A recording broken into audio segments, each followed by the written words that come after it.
Библията е много ясна относно спасението. То не се основава на това колко сте добри. Много хора си мислят, че са доста добри и че ще отидат в рая заради добротата си.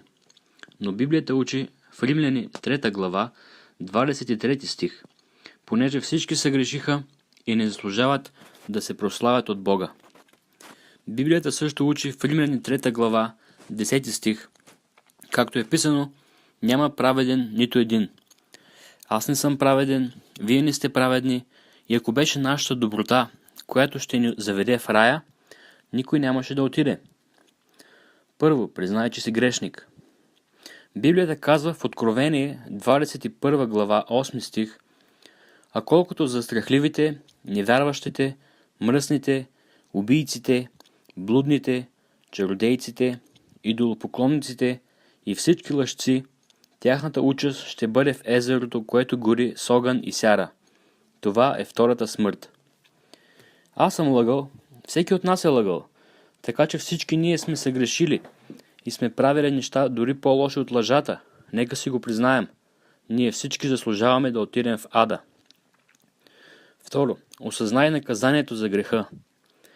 Но Библията казва в Римляни 5 глава 8 стих: но Бог показа своята любов към нас в това, че когато бяхме още грешници, Христос умря за нас. Исус Христос, понеже ни обича, дойде на тази земя. Библията казва в първа книга на Тимотей, 3 глава, 16 стих, че Бог се яви в човешка плът. Бог прие човешки образ. Той живя безгрешен живот.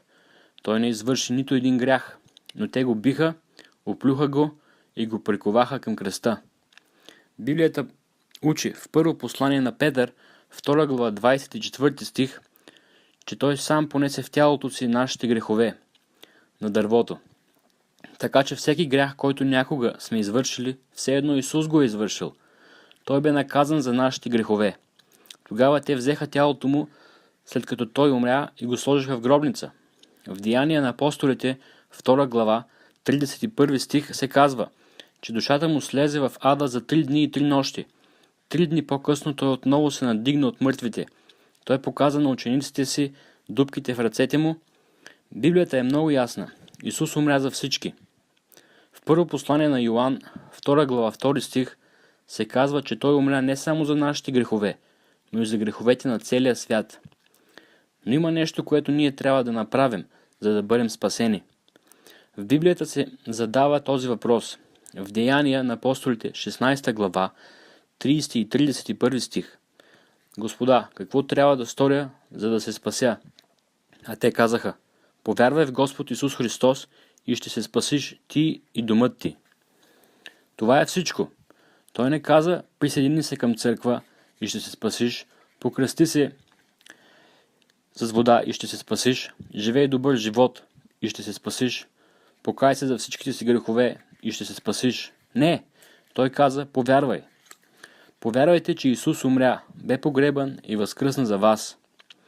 Най-известният стих в Библията, който дори е написан на дъното на чаша в заведение за бърза закуска, е толкова известен, че почти всеки е чувал за него. Евангелие от Йоан, 3 глава, 16 стих.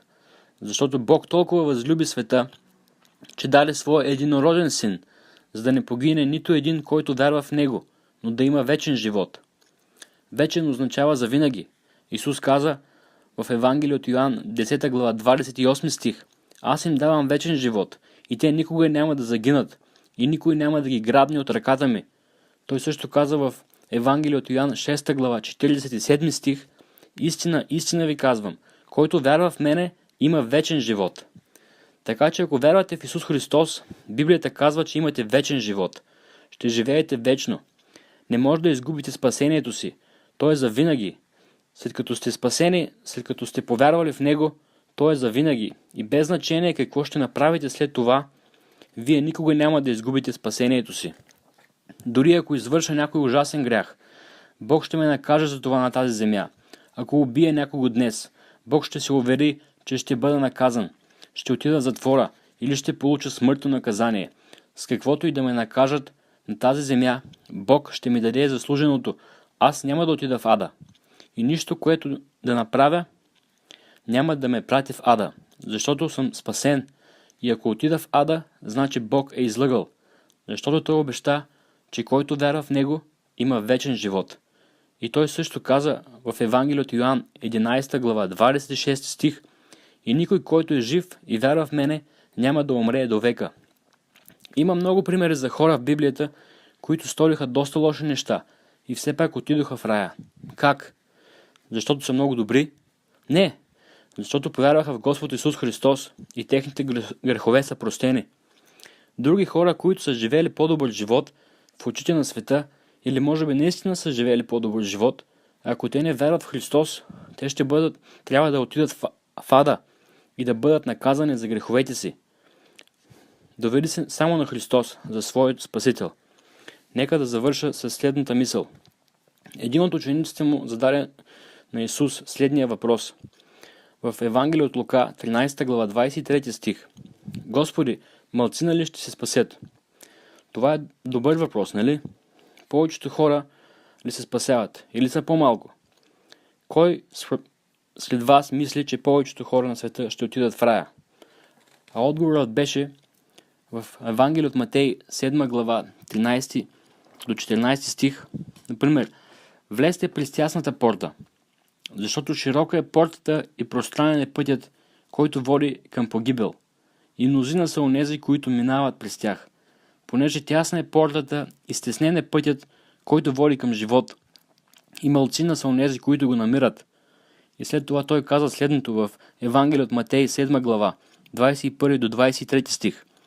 Не всеки, който ми казва: Господи, Господи, ще влезе в небесното царство, но който върши волята на Отца ми, който е на небесата, в оня ден мнозина ще ми рекат: Господи, Господи, не в Твое ли име пророкувахме, не в Твое ли име бесове изгонвахме и не в Твое ли име извършихме много велики дела? Но тогава ще им заявя: никога не съм ви познавал, идете си от мене, вие, които вършите беззаконие. По-голямата част от хората на света дори не твърдят, че вярват в Исус. Но Бог предупреди, че дори сред тези, които твърдят, че вярват в Исус, които дори го наричат Господ, много от тях ще кажат: ние направихме тези прекрасни дела, защо не сме спасени? А той ще им каже: махнете се от мен, аз никога не съм ви познавал. Защото спасението не идва чрез дела. И ако се доверявате на собствените си дела да ви спасят, ако мислите, че ще отидете в рая, защото сте били кръстени с вода, или че трябва да живеете добър живот, за да се спасите, или да спазвате заповедите, или да ходите на църква, или да се покаете за греховете си да се спасите, ако се доверявате на собствените си дела да ви спасят, Исус ще ви каже един ден: махнете се от мен, аз никога не съм ви познавал. Трябва да повярвате в това, което Исус направи на кръста, като умря за вас, бе погребан и възкръсна. Това е вашия билет към рая. Ако се доверявате на нещо друго за вашето спасение и кажете: аз ще отида в рая, защото съм добър християнин и върша всички тези прекрасни дела, той ще ви каже: махнете се от мен, аз никога не съм ви познавал. Той няма да каже: аз ви познавах, защото ако той ви познае, той е завинаги. След като той ви познае веднъж, вие сте спасени завинаги. И ако отидете в ада, то е защото той никога не ви е познавал. Когато сте родени отново, вие ставате негово дете. И това е завинаги. Може да бъдете черната овца в семейството, може да Бог да ви накаже на тази земя, може да провалите живота си тук, но не може да изгубите спасението си. Повярвайте в благата вест. Помолете се на Бог да ви спаси. Пример със следната молитва. Господи Исусе, аз съм грешник. Признавам, че съм грешник. Аз знам, че заслужавам да отида в ада. Но вярвам, че Ти умря на кръста за мен и възкръсна след 3 дни. Моля Те, спаси ме сега и ми дай вечен живот. Доверявам се изцяло на Теб, Исусе. Амин.